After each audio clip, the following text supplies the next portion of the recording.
Welcome, everyone, to today's lecture on behavioral therapy. As we start to talk about behavioral therapy, it's important for me to go over some of the key figures that you'll hear me talk about throughout the presentation. The first is B.F. Skinner. He was born in 1904, passed away in 1990. He was actually born in Pennsylvania, and he was raised in a very stable nuclear family. Initially, he was actually very much interested in building and mechanical interventions. However, he ended up attending Harvard University, earning his PhD in 1931, and he actually remained there to teach at his alma mater. He was actually considered the father of radical behaviorism. He actually rejected that idea that internal states of the mind, so our thoughts and our feelings that we experience, could explain behavior. He really emphasized observable behavior, so what we see individuals do, what we're noticing. And he also identified that the environment influences one person's actions. Overall, some of his key concepts are really shaped in the idea of reinforcement and punishment, which is considered the concept of operational conditioning. A little bit about like his key works. He wrote a book in 1938 called The Behavior of Organisms. And then he also published a book in 1953 called The Science of Human Behavior. In 1948, he also published a book, Walden 2. And then in 1971, he published Beyond Freedom and Dignity. So, as you can tell, he has a lot of major works and a lot of concepts that he's developed throughout time.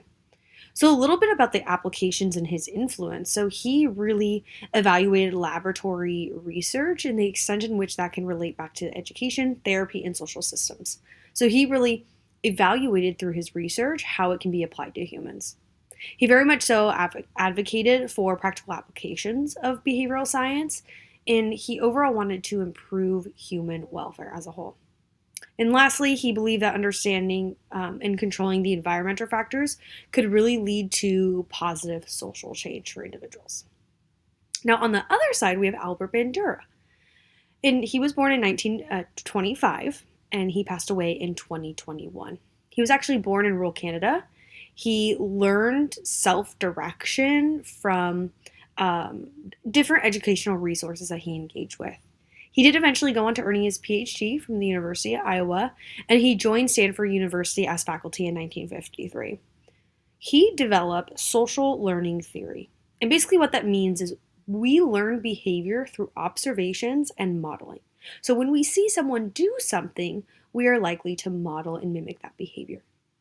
He also introduced self efficacy, which is in the belief of one's ability to influence the events around them and achieve goals.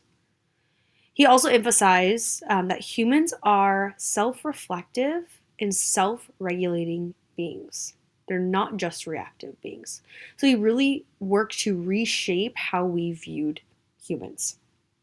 He applied his theories to psychology, to education, to media, to health, to different social issues that he worked with and he experienced with. And he eventually authored 9 different books, so he was a very well esteemed writer, linking thought, emotion, and behavior all together. And in 2021, he died at the age of 95, and he ultimately led and he created this big legacy. But as far as behavioral, now let's start with a historical background and development of behavioral therapy. So in the 1950s and the 60s, it really originated as a reaction against what psychoanalysis was. And with that, it was really based on classical and operant conditioning, both things in which we'll kind of go to more in depth. But we already touched base on operant conditioning as well. But Albert Bandura added to then the social learning theory and combined conditioning with observational learning. So not only do we become conditioned as individuals, right, when we hear a bell, they start to salivate. For dogs, we'll go into that a little bit more, but also that we learn based on observations that we make. In the 1970s, it really expanded to education, business, and therapy. And behavioral therapy really became a major psychological movement. And we'll kind of go into, in the 2000s, the third wave, which we'll touch base on. Now, in the 80s, it really integrated the aspect of emotions and the relationship it has with cognition into therapy. So, focusing on biological factors and also social factors that implement one in therapy.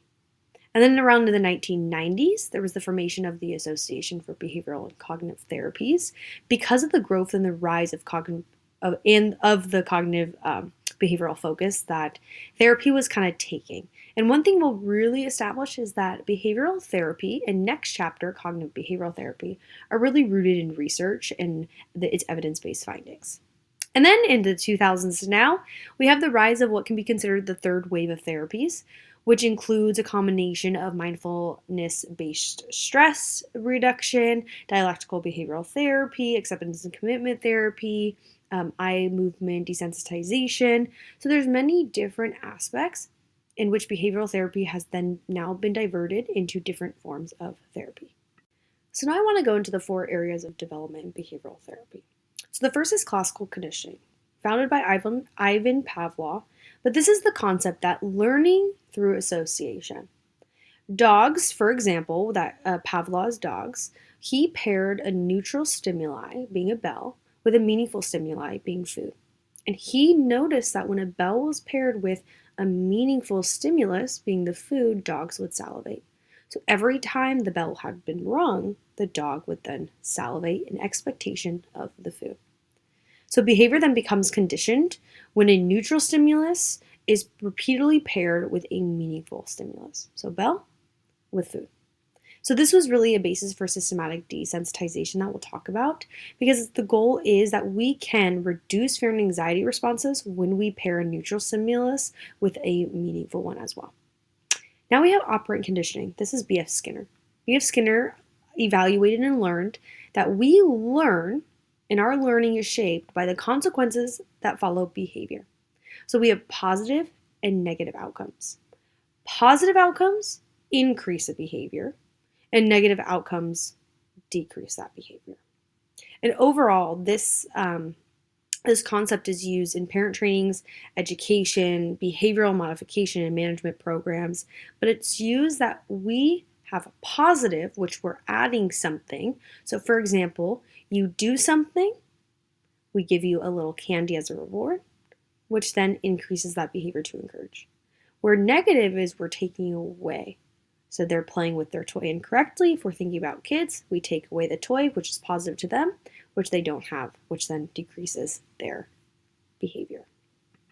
Now to go a little bit more in depth, we have the social cognitive theory by Albert Bandura. He established that behavior is influenced by observation, modeling, and cognitive processes that one experiences. He also believed that individuals are self-reflective and self-regulating, and as I shared, we are not just reactive creatures. And he also honed in the idea of self-efficacy, the belief in one's ability to produce desirable outcomes. He also utilized this research with Bobo dolls.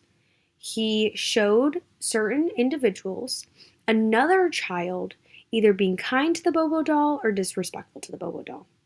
He found and evaluated that when the children viewed the videos or viewed someone else being violent to the Bobo doll, then they were likely to repeat that behavior versus those who did not watch that video where they were violent to the Bobo doll. Also, in addition, the 4th area of development is cognitive behavioral therapy. We'll be talking about this well more in depth in our next chapter, but cognitive behavioral therapy integrates behavior in our cognitive principles. It really emphasizes the interaction between thoughts, feelings, and behaviors, that those are things that contribute to how we respond to situations. So our thoughts impact how we feel about something, which then impacts what we do in return. It also believes that change occurs by modifying our thought patterns and our external behaviors. So when we do that, we are more likely to make positive change. And this includes methods such as stress management, mindfulness, and social skills training. So it's a very hands-on directed approach similar to behavioral therapy. So I want to get into some concepts regarding behavioral therapy. First is that behavioral therapy is evidence-based and scientific. It uses experimental methods, tried and true skills and techniques, and it's had extensive empirical evaluation. Behavioral therapy has been researched time and time again, and it is proven, and the research has evaluated that there is significant support in its effectiveness. Also, behavior therapy is concrete and it's measurable. Treatment goals that are established between the therapist and client, they're operationally defined, meaning it's very specific, it's measurable, it's obtainable, and it's time focused. So when they have these operational defined goals, they also are measurable as well. So one individual can use self-reflective measures, or better yet, the therapist observes behavioral change. And overall, this is agreed upon between the therapist and client. Behavioral therapy is also present focused. It emphasizes on current behaviors that are occurring in the here and now, and the environmental influences that one has. And overall, it looks on how those environmental influences influence that person over and throughout time. So it's really focusing on how are those things impacting them now, and maybe how have they impacted them in the past. Also, the client is very active in therapy. Clients engage in these behavioral tasks that are assigned to them, the coping skills, the homework that's assigned to them within therapy and within this model. Clients have to have buy-in. And so one thing that a therapist may do is what's called motivational interviewing. They will use open-ended questions to identify where the client is and how open are they to make change in their life. That's such a little concept that's utilized within drug and alcohol counseling as well. Also, functional assessment. This identifies, and it's assessment that's utilized to identify what events continue to maintain one's problems. So why and how are they continuing these problems and behaviors? And we use a functional assessment because it then can serve as a guide of what needs to be changed. Behavioral therapy is also action-oriented and educational. So learning is central to clients. Psychoeducation is extremely huge because behavioral therapy views psychoeducation as we need to understand the why in order to buy in. It's central for clients to gain awareness, and they gain awareness through doing. And then also culturally, assessments include environmental and social factors. So it really hones in and tries to understand what role does the culture and one's environment play in their current behaviors. Establishing therapy goals as a behavioral therapist is essential for the treatment process. Because if we don't establish a goal, then our treatment interventions that we are to utilize are not going to be as meaningful.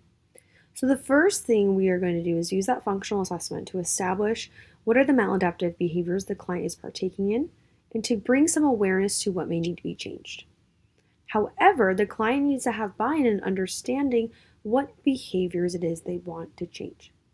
So when we're establishing a goal, we want to make sure the goal is what's considered a SMART goal, which stands for specific, measurable, achievable, relevant, and time sensitive. So for instance, we want the goal to be specific.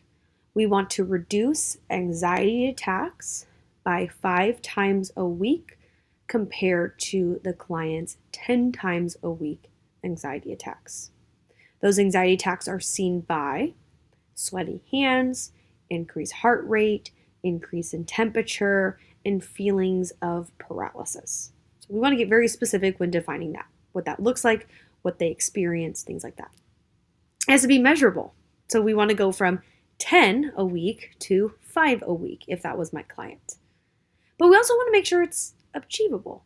So maybe that's not the initial goal we start with. Maybe we want it to be 10 to 9 a week, 9 to 8, 8 to 7. We want to make sure the client has the ability to achieve that goal, because if it's not achievable, then clients are not going to be motivated to make that change.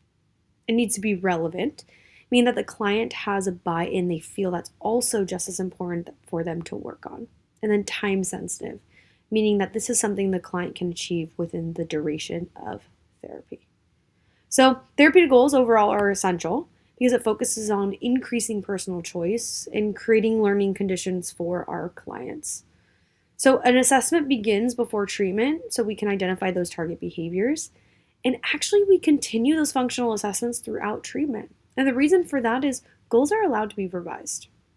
So for instance, we may notice panic attacks and anxiety attacks are the focus when a client comes into therapy.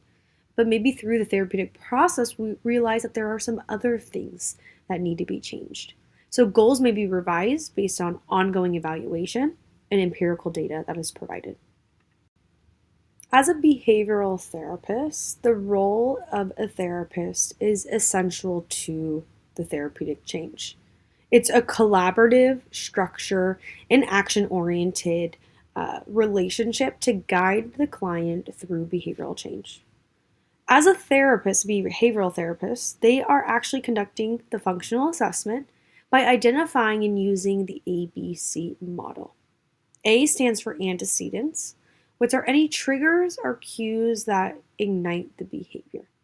So, if we are thinking about our example of anxiety and panic attacks, we may start to identify what happens before the anxiety attack happens. Then there's the behavior, the specific action. This is the specific action of the anxiety attack and what occurs within their body. Sweaty palms, increased heart rate, feelings of paralysis, maybe their breath starts to get very deeper or gets very short. And then we have C, which is the consequence. This is the results that maintain or discourage the behavior. And so, for instance, if we are having the anxiety attacks, we want to identify what is maintaining the anxiety attacks from happening at least twice a day. But as I kind of shared, it's a collaborative, structured process. The therapist is there to really direct and be an active participant within the client's therapy process. A lot of times they're assigning tasks, homeworks, and reinforcing the learning that they're doing in therapy to generalize to outside of therapy. As I kind of shared before, the behavioral assessments are ongoing. And the reason for this is we want to make sure that the interventions that we're providing, the coping skills that we're teaching, the behavioral skills that we're providing to them are working for that moment. So we need to make sure that our interventions are being effective and we can make adjustments when and if needed. And it's really focused on that observable change. We want to make sure our clients self-reporting change, and are we noticing a change as therapists when we see our clients? And overall, it's data driven. So we may have our clients identify how many times by doing a tally on a whiteboard on their fridge, how many panic attacks they've had throughout the week. So then we are getting data for that. So these are some really important things as far as the therapeutic relationship as it promotes growth within our clients. The client's experience in therapy is very unique in comparison to psychoanalytic therapy or some of the other theories that we've participated in and learned about. Behavioral therapy provides a lot of structure for clients and a clear system of progress for both the client and therapist. So the expectations are clear and how you're collecting the data may be clear. Clients are encouraged to be active participants within the therapeutic process. They are engaging in self-monitoring so they can self-reflect to the therapist how they're doing.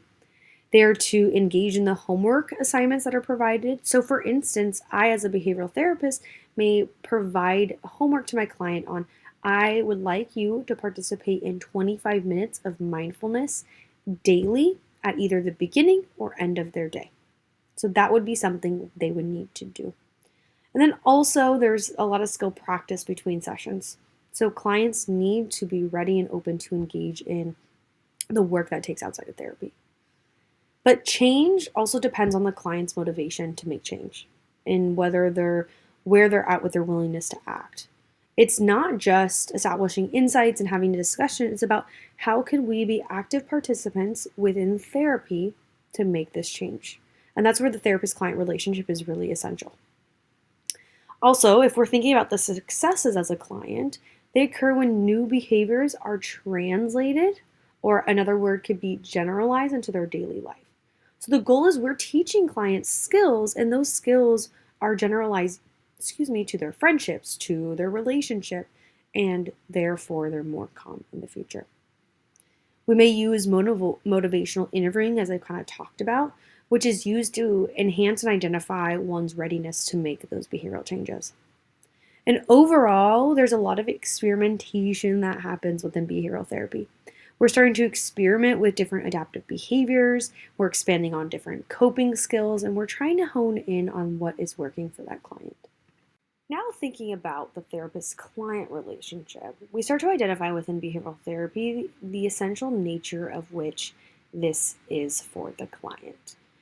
The therapist-client relationship is really impactful as modern behavioral approaches value the therapeutic relationship. It's seen through and it's seen as means to change, not the actual change itself. So the therapist relationship helps change and support the client in those behavioral changes, but it's not just the relationship that is going to establish those changes for the client. An effective therapist-client relationship is there's warmth, there's empathy, and there's acceptance within that relationship from the therapist to the client. But these qualities are not just sufficient alone. Behavioral change must still occur. So although a client is meant to feel comfortable, there is still a sense of a challenging nature that is a part of behavioral therapy between the therapist and client. The relationship is very collaborative, so goals are identified through that therapeutic partnership together and what they seem is important. However, it's also the therapist's job to teach the client positive coping skills to make adaptive changes in their behavior. But also, it really focuses on authenticity within that collaboration. That it's there to build trust and it's there to promote progress within the client. So, as we go through the different behavioral interventions, it's important to understand there are a plethora of interventions that we're going to go over today. But these interventions are essential to behavioral therapy because the goal is to change one's behavior. So the first is applied behavioral analysis. We may hear this as ABA. Even some of you in this class may be ABA providers. But this is a form of operant conditioning where we're really using positive and negative reinforcement as means to make behavioral change. It utilizes the ABC model of change to help understand and change the behavior that we are or clients are engaging in. It really focuses on reinforcement and punishment as key learning mechanisms to creating that behavioral change. So I want to get into some of the key concepts. The first being positive reinforcement. When we identify something with positive, that means we're adding something. We're adding something pleasant to increase behavioral change. This would be praise, a reward, providing 10 minutes of a preferred activity as a way to reinforce the client. Then we have negative reinforcement. This is we're removing something unpleasant because we want to make behavioral change in that regard. Then we have extinction. This is we're removing reinforcement for undesired behaviors until it weakens altogether. So we are removing any sort of reinforcement because we want to get different behaviors as a result. And then we have punishment. We can have positive punishment or negative punishment. So we're either adding something for positive punishment or removing something with negative punishment with the result of decreasing our behaviors. One of my favorite behavioral interventions is progressive muscle relaxation, or you may see it as PMR. Progressive muscle relaxation was developed by Edmund Jacobson in 1938 as a method to reduce tension and stress within one's body. We hold a lot of stress in our body, and by using PMR, it's a way to reduce the stress and help clients cope. So it aims to help clients cope with daily stressors that they engage in by achieving deep physical and mental relaxation. So the goal is to kind of allow your body to release the tension it's been holding on to. So the key to this is clients learn to alternate between tensing a part of their body and relaxing a part of their body with using slow, deep breathing. It is proven as an evidence-based strategy that when we do that, it not only encourages and increases bodily awareness, but it increases a sense of relaxation for clients. So with this lecture, you will see a progressive muscle relaxation video that I want you to participate in. I want you to utilize it when you're stressed. I want you to utilize it maybe with a loved one as well. And I want you to identify how you feel when you began that strategy and where you feel when you ended that strategy. The goal is that clients start to notice the difference between tension and relaxation in their body. And when we do this, it's typically practiced around 25 minutes a day. That's typically what is encouraged. And recordings may be used for at-home practice, or clients can lead themselves on that. However, to even get to a deeper sense of relaxation, going on YouTube, following a YouTube video is going to be very impactful. It is proven to be effective for reducing anxiety, chronic pain, migraines, hypertension, insomnia, IBS, even panic disorders. So there's a wide range of disorders that it's very helpful on. And a lot of times it's often combined with systematic desensitization that we're going to talk about, or even mindfulness strategies as well. So now we're going to get into systematic desensitization. This is based on classical conditioning, which helps to reduce anxiety by pairing relaxation with gradual exposure to a fear-inducing stimuli. So for instance, if I was scared of heights, we would use different coping skills, relaxation skills, as I was progressively exposed to higher and higher heights. So we're marrying those two together for relaxation. So clients are typically taught relaxation techniques, so progressive muscle relaxation, and then they are gradually exposed to whether it's imagined or it is in vivo or in-person anxiety provoking situations. So for instance, if I was scared of heights, I would be practicing PMR with my therapist. I would be practicing mindfulness and meditation. I'd be practicing and learning and being psychoeducated on different breathing techniques. And then I would apply them to higher and higher heights. So maybe I go to the first floor and I do those activities. And then I get to 3 steps up and I do those interventions. 6 steps up, 7 steps up. And I keep doing that until I can reach maybe the 4th floor. And every time you're getting higher and higher on the anxiety scale with that stimuli and being gradually exposed to that stimuli, you are still implementing those techniques all together. So it's kind of a form of exposure therapy. It helps clients face their fears in a controlled, safe manner. It is actually a 3-step process. So the first process is relaxation training, where the client learns deep relaxation strategies to counter any anxiety that they may be experiencing. So there's going to be a series of sessions where you're focused on that. Then there's going to be an anxiety hierarchy, where the client and therapist together rank their fearful situations from least to most.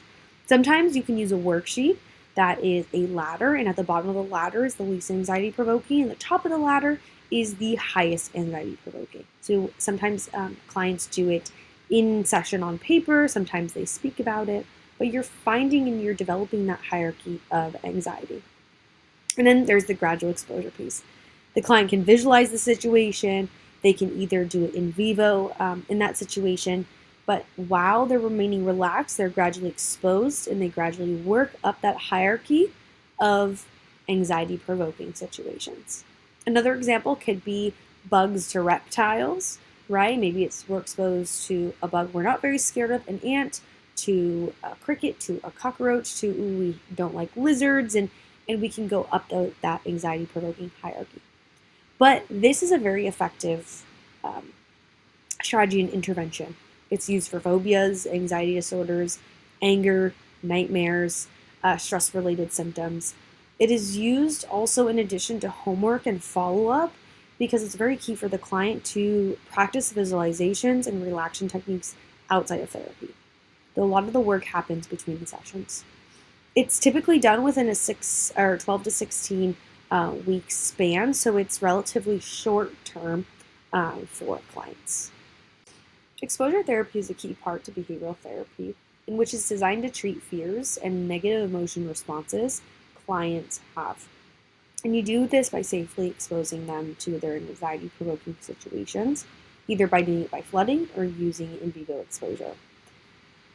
This strategy helps clients unlearn avoidance behaviors and reduce fear responses that they have through gradual or prolonged exposure. So the goal is we want to relearn and rewrite the ways we handle with these situations to remind ourselves that these are going to be okay and anxiety can be reduced. The exposure therapies can be done in vivo, which is in real life. So clients face real-life anxiety triggers in a controlled, gradual hierarchy from least to most distressing. So this could be a specific example of the heights, or it could be by actually experiencing being exposed to rats, reptiles, the dog that once bit them before, in order to reduce that anxiety. This involves repeated exposure until the client's anxiety decreases. The goal is we want to rewrite the anxiety experience they once had before with new experiences that are more relaxed. Clients will also participate in the SUDS rating, which is Subjective Units of Distress Scale, and that is how the therapist and client communicate the fear level clients experience. So the client can rate from 1 to 10, 10 being most distressing, where they're at when being presented with their fear. And overall, this encourages clients to remain in feared situations without avoidance. So the goal is that when we avoid, we're only strengthening that fear even more. And oftentimes, this is very much paired with relaxation, role playing, and it's used for phobias and social fears very frequently. And now we have flooding. Flooding is a more intense form of exposure therapy where clients are immediately exposed to the anxiety provoking stimulus. And they're done this for a prolonged period of time. So you could do this by two ways: in vivo flooding or imaginal flooding. And what that looks like is in vivo flooding is real life experiences. So, for instance, we're facing the fears of an object or a situation directly, right? We're going to the intersection in which we had a car accident. We're going to the dog park with all the dogs we're very scared of. And we do that for a very long time.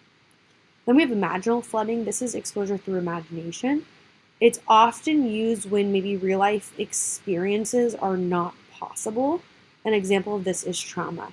We aren't going to put our clients back into that trauma experience. However, they're going to have to use imaginary, their mind and their imagination to relive that. The hard thing is, however, if we're not doing it in vivo, we cannot guarantee that clients are actually thinking and imagining that situation. But overall, the goal is to prevent any escape or avoidance behaviors that clients typically engage in when things are anxiety provoking. But overall, this is very much an effective treatment for PTSD, phobias, obsessive compulsive disorder, panic disorder, even social anxiety. However, it does require that clients are ready to participate and work on mending that anxiety they have towards that stimuli. Consent is a really big part of this, making sure there's a detailed consent that they are going to be exposed to these things to make sure that it is agreed upon. And then we also want to make sure and we attend to any ethical conditions. For instance, when we are doing therapy in the real world, and you may run into other clients, you may run into other people, or you're doing the therapy, let's say at a park, you're coming into some ethical considerations, meaning the client's confidentiality may not be kept because of that. But overall, research shows that exposure therapies are highly, highly effective. They're long lasting, and when they're combined with cognitive or behavioral treatments, they're very impactful for reducing symptomology. Another one of my favorite interventions of behavioral therapy is eye movement desensitization and reprocessing, other known as EMDR. This is where there is a combination of imaginal exposure, cognitive restructuring, so restructuring our thought patterns, and bilateral stimulations, which can be eye movement. So the therapist will have you follow their fingers. It could be done by butterfly tapping or hugs, tapping on the legs, bilateral stimulation and as far as auditory. So you have headphones on, this ear will hear sound, this ear will hear sound. And it's overall used to reprocess traumatic experiences. Research has evaluated that when we are re-experiencing or we're talking about our trauma, Francine Shapiro really evaluated that an individual's eyes move back and forth, and therefore to reprocess it and to rewrite those experiences, we need to stimulate that bilateral movement, whether it's eye movement, tapping, so on and so forth. There are three main targets for EMDR. The first is past traumatic experiences. So it's reprocessing those experiences and rewriting those beliefs you may have on yourself as a result of that. Also can be used for present triggers that cause distress as well, whether it's social situations, whether it's things you're experiencing, things that are happening kind of in the moment. And that also can be used for the future. So if we're identifying that there may be maladaptive behavior, in the future we want to create adaptive behavior. There are 8 different phases of EMDR. They include assessment, desensitization, reprocessing, and installation of new positive beliefs about oneself. So it is a very intense form of therapy. It's a very exhausting form of therapy. I have a lot of colleagues and therapist friends who are trained in this treatment as well. But overall, it's typically used for PTSD. A lot of trauma survivors engage in EMDR because their trauma symptoms are presenting in day-to-day life. It also could be used for anxiety, grief, depression, addictions, phobias, but the main one we typically see it used for is PTSD. It is empirically validated. The research studies show high success rates. So, for instance, 77% of veterans no longer meet the PTSD criteria after 12 sessions of EMDR. And as a clinician, that is pretty crazy things when it comes to symptom reduction. However, you can't just become a therapist and implement EMDR techniques. It requires specialized training and supervision. It typically is about a 6-month training process, and it typically takes about a year to about 2 years to become a certified EMDR therapist. So it's very time consuming. However, it is a very amazing skill to have in your repertoire of skills. However, there are some controversies about whether eye movement themselves are the active mechanism or simply aid the cognitive processing. So there are some people that don't believe it. There are some people that strongly believe it. But overall, EMDR is viewed as less verbally intense than talk therapy. Therefore, it's appealing. However, it is a very emotional type of therapeutic theory as well. But it is a lot of times utilized with veterans, individuals with traumatic experiences, and is seen to be extremely effective. So another behavioral technique and intervention that we have is social skills training. The focus of this is improving one's ability to interact effectively and appropriately within social situations. A lot of times we may see this used on individuals with autism spectrum disorder to help them understand and teach them skills on how to engage socially with other people and effectively. It overall helps clients build interpersonal competence within themselves and also reduce psychosocial problems and symptoms that they may have with other people related to difficulty with them socially functioning with individuals. So this includes the implementation of behavioral methods such as psychoeducation, so educating them on the skill or about social skills training, what it's for, getting their buy-in, modeling the skill for showing, and you do that by showing them how the skill is to be implemented. It can be done by role playing, so practicing the skills in person, so having the client and yourself engage in a conversation that they're scared to have with someone, or teaching them skills on how to properly introduce themselves to a stranger when they're out and about.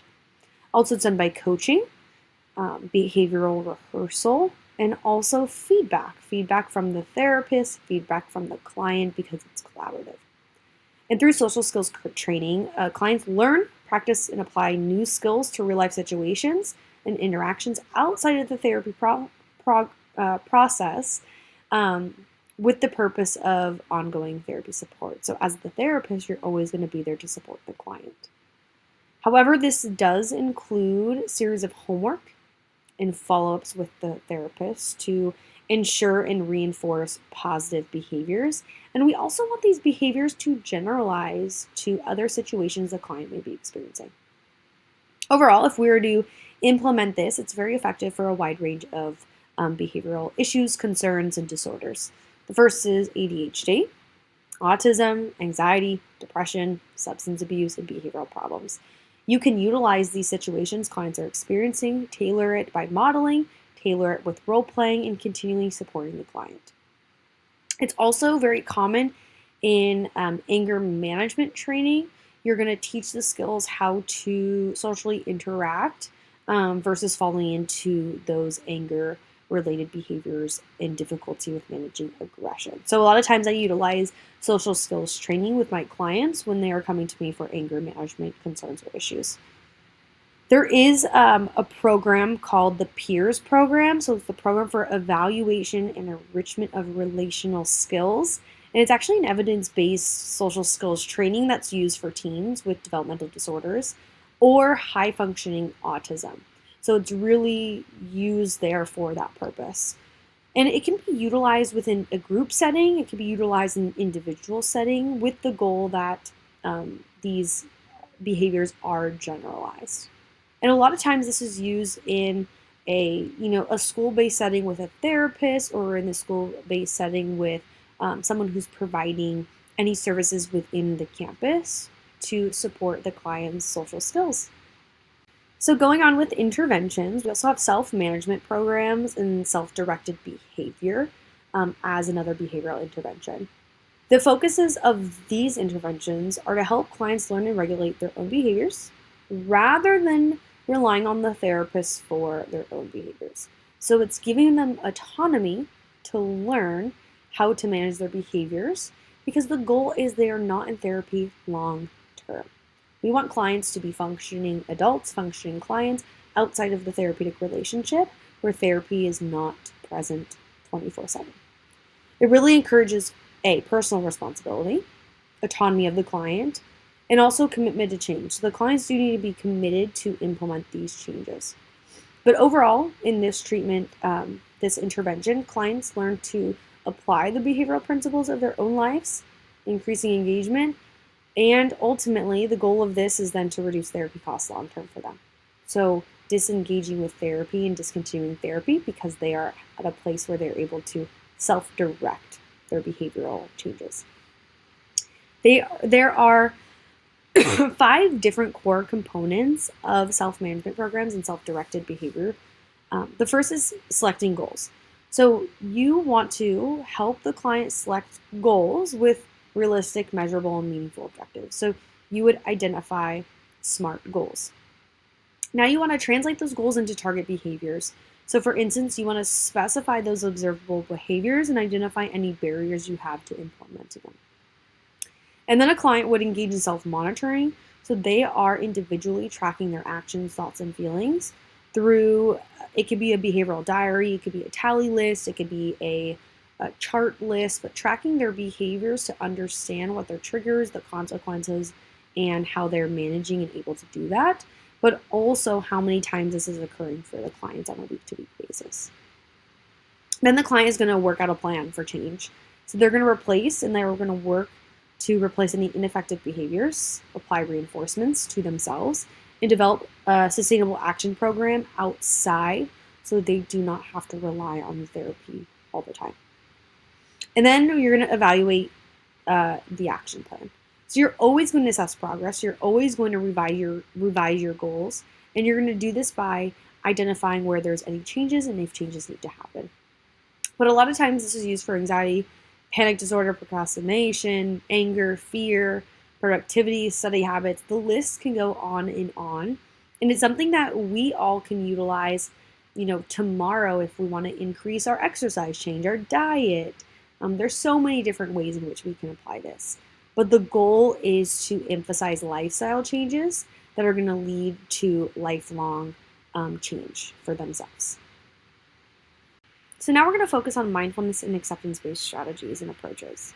This is also known as the third wave of behavioral therapy. It's kind of what we're seeing, occurring more often within the therapeutic practice. But there are 4 different core themes that are a part of this practice. This first is that there's an expanded view on psychological health. We're not just thinking about, psychoanalysis and talking about your past, but we're really thinking about individuals as a whole person. The second is accepting one's experiences. So not only the therapist accepting the client's experiences with a non-judgmental manner, but also clients accepting their experiences and finding ways to move past them. The third is also living mindfully in the present moment. When we talk about mindfulness, we're also talking about being in the here and now and having awareness to what's going on in the current moment to help change. And then last is creating a meaningful life. The goal is that we are to have a meaningful life long term. And overall, that's the goal. But when we think about mindfulness, mindfulness is defined as the awareness of the present moment with openness and non-judgmental. It really encourages what we can consider like intentional focus and compassion towards our current experiences that we're having. So being mindful of how things are making us feel, how things are triggering our thoughts, how things are triggering our behaviors, and ultimately that's going to help us in the long run. But ultimately, these interventions have been proven for depression, anxiety, trauma, substance abuse, and when I say these are really evidence-based practices, they really truly are. And as we close up the extensive list of therapy interventions, I want us to think about some major mindfulness-based therapies that are also behavioral-based.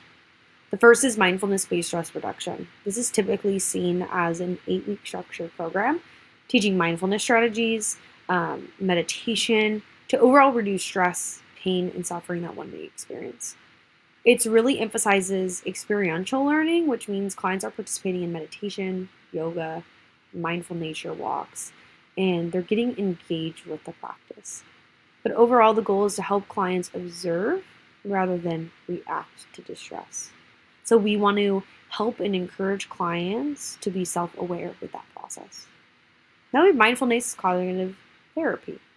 This integrates mindfulness with cognitive behavioral therapy, what we're going to be talking about next chapter, to prevent any relapse in depression that someone may experience. CBT is really heavily used for depression. It can also be heavily used for anxiety as well, but it's really done by incorporating cognitive behavioral practices, which we'll also talk about next week with mindfulness, so being in the here and now. The focus of this is we really want to help clients learn to identify their automatic negative thoughts that they have without judgment, with the goal to kind of reframe and restate those to ourselves to help us accept who we truly are. Some central components of mindfulness-based cognitive therapy is self-compassion. So having compassion and understanding for who you are, just as you have it for other people. Also acceptance of behaviors and things we experience now. Also, while we're engaging in experiential learning through yoga, through mindfulness practice, so on and so forth. Then we have dialectical behavioral therapy. This is actually a wonderful therapeutic approach. It's actually something I have been trained in how to implement. I'm not certified in it, but I am very heavily trained in DBT. This was developed by Marsha Linehan, actually, and it was developed for borderline personality disorder. So it was very much utilized with a very severe population.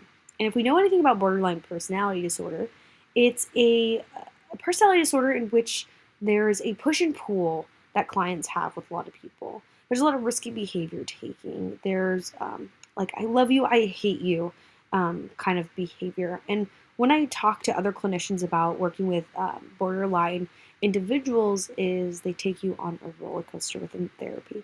And so the goal through dialectical behavioral therapy is to combine behavioral interventions with mindfulness strategies to help clients emotionally regulate. So it's a very complex, but it's quite an amazing intervention.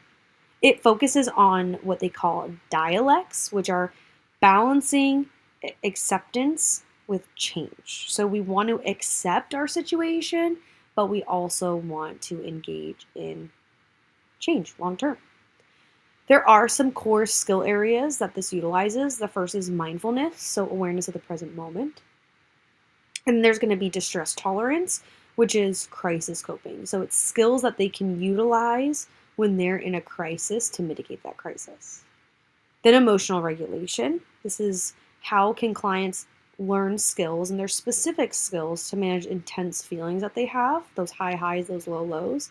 And then interpersonal effectiveness. So these are techniques and skills on how they can socially interact healthily with other people. And then we have acceptance and commitment therapy, which is ACT. This is a behavioral therapy promoting psychological flexibility and the ability to stay present while acting in line with our values. So it's holding on to your values and using mindfulness and finding ways to accept your current situation. It really helps clients relate differently to their thoughts rather than work to eliminate them. There are actually 6 core principles of acceptance and commitment therapy. The first is contact with the present moment. Then cognitive diffusion, which is separating ourselves from those thoughts that we have, really saying those are different than us. Then there's acceptance, so embracing the experience that we're having with our mental health. Then there's self as context. So it's awareness of having an awareness of ourselves beyond the thoughts that we're experiencing, because we're much more than that. Then there's values, which is clarifying what matters. And there's committed action, which is living in accordance to our values. And as we wrap up our time we're spending together this week with behavioral therapy and the different facets of it, it's also important to take a dive into the strengths and shortcomings of this perspective. Behavioral therapy actually offers a clear advantage for cultural diversity and cultural diverse clients because it focuses on observable behavior and concrete action, not abstract discussion, not abstract feelings. It's really an active sort of approach. It is very task oriented, goal oriented, and problem solving, which resonates with many different cultures and values that they may have, and then it measures the progress. It does focus on the present behavior in the here and now. And the interventions are typically very adaptable, and they're very brief and can be utilized cross culturally. With the concept of adaptability, you can really adapt the different interventions discussed today to meet the client's needs in their cultural background. But with behavioral therapy, it does emphasize one's environmental influence on their behavior and making sure that it can also align with collectivistic versus individualistic worldviews. And another strength is that it encourages cultural sensitive assessments and functional analysis. The functional analysis is really taking in the background, the beliefs, and the values of clients to make sure that therapy can be effective. However, some of the shortcomings are that behavioral therapy must move beyond general sensitivity and address specific cultural and social justice issues. So, for instance, it's really focusing on the behaviors, but sometimes there isn't that room for clients to really explain what's happening and the impact of society and what's happening in the greater culture and things like that and how that affects the clients and their progress. Therapists also may overemphasize individual change while ignoring that not all cultures are individualistic, and therefore it's a collectivistic approach. And sometimes there's great impact when individuals make change on themselves because it does impact their society, their community, and their family. And so overall, the counselor has to be very comfortable with and willing to engage in these uncomfortable conversations about race and privilege. And so the therapist also has to be well educated and culturally competent as well. So I appreciate you guys joining me on this week's lecture, and I look forward to next week's lecture talking about cognitive behavioral therapy.